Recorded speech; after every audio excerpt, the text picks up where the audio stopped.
Derivatives, future, option, नाम सुनकर डर गए आप? नहीं डरे हैं तो अब डर जाइएगा, लेकिन ऐसा कोई बात नहीं है। मैं आज आपको समझाऊंगा फ्यूचर क्या होता है, डेरिवेटिव्स क्या होता है, ऑप्शन क्या होता है, स्टेप बाय स्टेप और पूरी जानकारी दूंगा, जिससे आपको पूरा नॉलेज हो जाए और आप अपने मार्केट में पैसा लगाने से पहले उसका क्या रिस्क होता है, क्या प्रॉफिट होता है, मतलब कि क्या आपको गेन होगा, ये सारा नॉलेज आज मैं आपको इस वीडियो में दूंगा। मैं डॉक्टर कन्हैया कुमार। अच्छा, आगे बात करने से पहले आप लोग जानते हैं कि आज धनतेरस है, तो आप सभी लोगों को मेरी तरफ से धनतेरस की बहुत बहुत शुभकामनाएं। आप लोगों पे लक्ष्मी माँ का कृपा बरसे और आप सब लोग अच्छे से रहें और धनतेरस और दीपावली अच्छे से मनाएं। तो चलिए अब हम लोग चलते हैं अपने टॉपिक की तरफ। देखिए, डेरिवेटिव्स, आज मैं आप लोग को क्या बताने वाला हूँ, डेरिवेटिव्स। लेकिन उससे पहले मैं आप लोग से कुछ सवाल पूछूंगा। सवाल है, ये क्या है? इस पेपर पे 100 रुपया लिखा है, तो क्या आप इसके बदले हमको 100 रुपया दीजिएगा? नहीं, आप नहीं देंगे।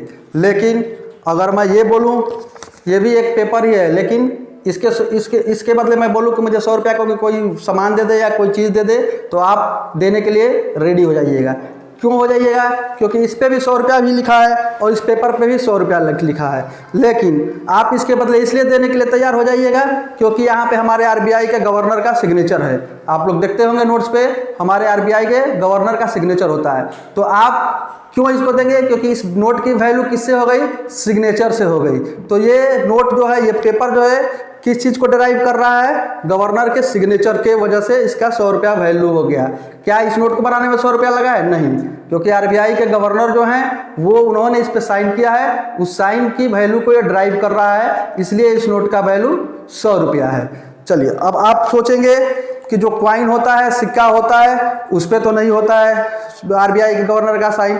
तो देखिए, कुछ ऐसे चीज होती हैं जिनका अपना खुद का इंट्रिंसिक वैल्यू होता है। जैसे 1 रुपये का सिक्का है वो मेटल का होता है, या 5 रुपये का सिक्का है वो मेटल का होता है। तो क्वाइन, मैं क्वाइन के बारे में बता रहा था आपको। क्वाइन पे आरबीआई के गवर्नर का साइन नहीं होता है, लेकिन क्यों नहीं होता है? फिर भी उसका 5 रुपया या 1 रुपया का सिक्का होता है तो उसका 1 रुपया वैल्यू आदमी मान्य करता है। क्यों? क्योंकि कुछ ऐसे चीजें होती हैं, कुछ ऐसे मेटल होते हैं जिनका खुद का अपना इंट्रिंसिक वैल्यू होता है। तो जो क्वाइन बनता है वो किसी मेटल पदार्थ का बना होता है, जिसका खुद का कीमत 1 रुपया के वैल्यू का होता है या 5 रुपीज के वैल्यू का होता है। तो देखिए, सरकार भी ध्यान देती है, जैसे जैसे महंगाई बढ़ता है वैसे वैसे आप लोग देखते होंगे कि क्वाइन का साइज या क्वाइन का जो मोटाई है वो कम होते जाता है। क्यों? क्योंकि ऐसा ना हो कि सिक्के की वैल्यू 1 रुपया हो, उस पर 1 रुपया का हो, लेकिन अगर उस मेटल को मैं अगर गला के या मेल्ट करके अगर उसको बेचता हूं तो सिक्के की वैल्यू 1.5 रुपया हमको मिल जाए। तो इसीलिए गवर्नमेंट क्या करती है, जैसे जैसे महंगाई बढ़ते जाता है वैसे वैसे सिक्के के साइज को, सिक्के के वेट को, मतलब मोटाई को कम करते जाता है। ठीक है, तो ये तो हुआ डेरिवेटिव। डेरिवेटिव्स का मतलब कि वो चीज जिसकी अपनी खुद की वैल्यू ना हो और किसी दूसरे के वैल्यू पे वो डेराइव करता है। जैसे कि नोट वाला मैंने एग्जांपल दिया आपको कि उसमें हमारे आरबीआई के गवर्नर, उस नोट की वैल्यू नहीं है, लेकिन वो जो आरबीआई के गवर्नर का सिग्नेचर हो गया तो वो डेराइव कर रहा है उसके लिए। चलिए, इसको एक और ही सिंपल एग्जाम्पल से मैं आपको समझाता हूँ। जैसे मान लीजिए हमारे घर पे कोई लॉकर है, उस लॉकर की चाबी होगी। अगर उस लॉकर में खाली है, वो लॉकर ब्लैंक पड़ा हुआ है, तो उसकी चाबी अगर हमारे पास हो तो उस चाबी की वैल्यू क्या है? कुछ नहीं है, नील है। लेकिन अगर यही अपोजिट सोचिए कि उस लॉकर में अगर 2 लाख रुपया रखा हुआ है और वो लॉकर की चाबी मेरे पास है, तो उस लॉकर की चाबी की कीमत क्या हुई? 2 लाख रुपया। उस लॉकर के चाबी के बदले हमको कोई 2 लाख रुपया दे सकता है, क्योंकि उस चाबी की जो वैल्यू है वो कौन ड्राइव कर रहा है? लॉकर में रखा हुआ 2 लाख रुपया। तो इसलिए वो चाबी क्या हुआ? डेरिवेटिव्स हो गया। और उसका अंडर वैल्यू कहाँ हो गया? उसका अंडर वैल्यू हो गया आपको लॉकर में रखे हुए नोट से। ठीक है, ये सिंपल हो गया। अब चलिए, मैं आपको इस वीडियो में बताऊंगा फ्यूचर और फॉरवर्ड कॉन्ट्रैक्ट।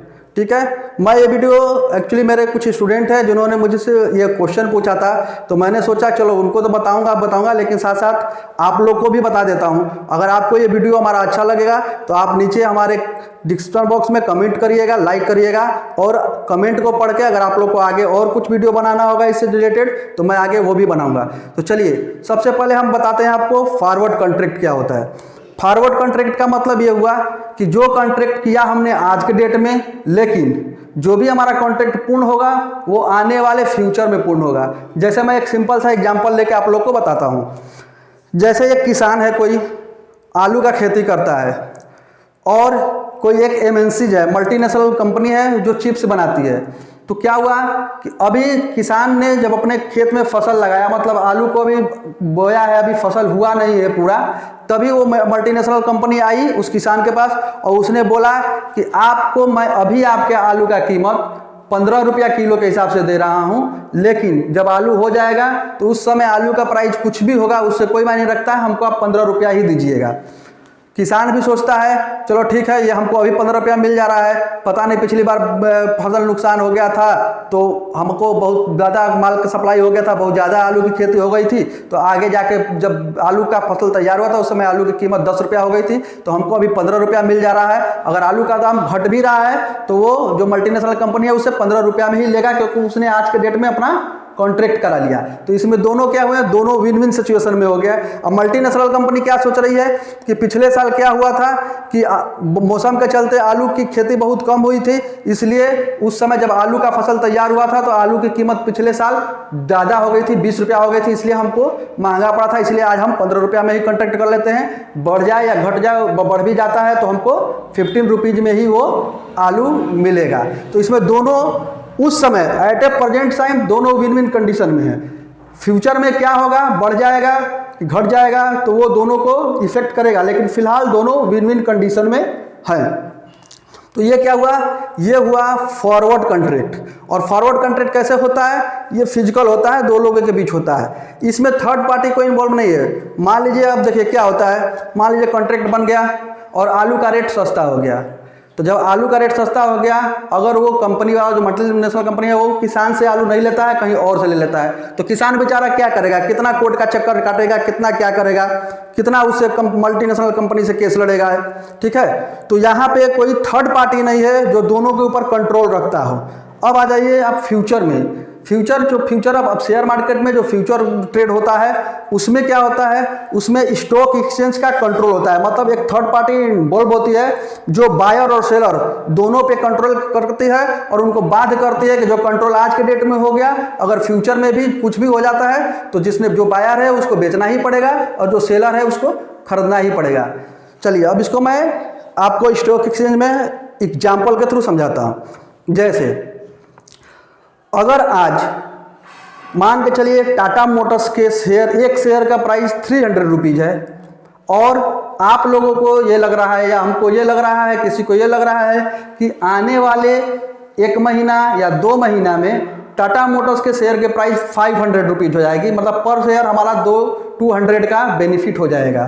तो वो क्या करेगा, वो उस समय उसको परचेज कर लेगा कितने के प्राइस पे, 300 के प्राइस पे, और कब उसको बेचेगा, कब उसको, लेकिन उस समय उसको वो शेयर नहीं मिला है, केवल उसने एक टोकन अमाउंट खरीदा है। जैसे मैंने एक की वाला एग्जांपल दिया था ना, उसी तरह टोकन अमाउंट मान लीजिए कुछ भी है, ये पेपर ही है, ये पेपर ही है, ये टोकन अमाउंट है। और इस टोकन अमाउंट का मतलब है कि आने वाले 2 महीने बाद आपको टाटा मोटर्स का हमको 10 शेयर मिल जाएगा, ठीक है। तो 10 शेयर मिल जाएगा, तो उसके लिए मैंने ये टोकन पर शेयर 300 रुपीज़ के हिसाब से खरीद लिया, मतलब 10 शेयर के लिए मैंने 3000 रुपया दे के और ये टोकन हमको मिल गया।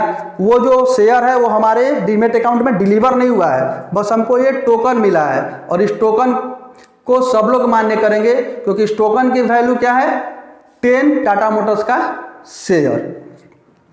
तो चलिए देखिए, अब इसमें 2 कंडीशन हो सकता है। एक, अगर आने वाले 2 महीना में मान लीजिए, देखिए फ्यूचर्स में क्या होता है, 3 कंडीशन होता है।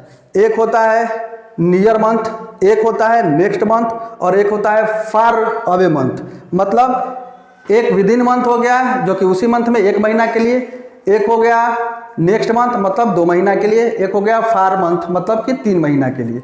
तो मान लीजिए कि अगर 1 मार्च को हम ये शेयर का टोकन लेते हैं और इसका एक्सपायरी डेट है मान लीजिए 1 मई को, तो इसका टोकन मैंने लिया है 10 टाटा मोटर्स के शेयर का, हमने क्या लिया है, टोकन लिया है। अभी वो शेयर जो है वो डिलीवर्ड हमारे अकाउंट में नहीं हुआ है, लेकिन हाँ इस टोकन की वैल्यू क्या है, इस टोकन की वैल्यू हमारी 10 शेयर के टाटा मोटर्स के बराबर ही है।